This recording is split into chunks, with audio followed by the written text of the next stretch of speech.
Hello friends, আজকে আমাদের এলাকায় অনেক বৃষ্টি হয়েছে, তাই জন্য বিলে অনেক পানি জমেছে। আজকে আমি আমার ছেলে মিলে মাছ ধরতে গিয়েছিলাম ছিপ জাল দিয়ে। এটা আপনাদেরকে দেখানোর জন্য, শেয়ার করার জন্য ভিডিও করেছি। আপনারা লাইক কমেন্ট শেয়ার করে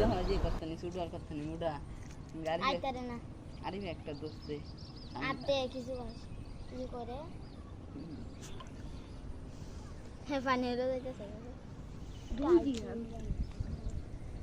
আয় হইতেছে না এই মুক্ত করে বুঝা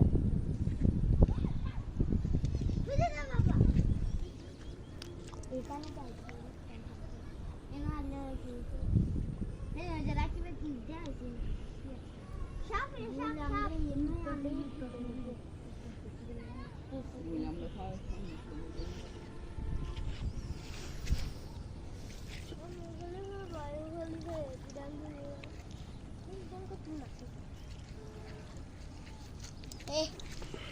ভিডিও করতেছে যে লেগে মাস্টার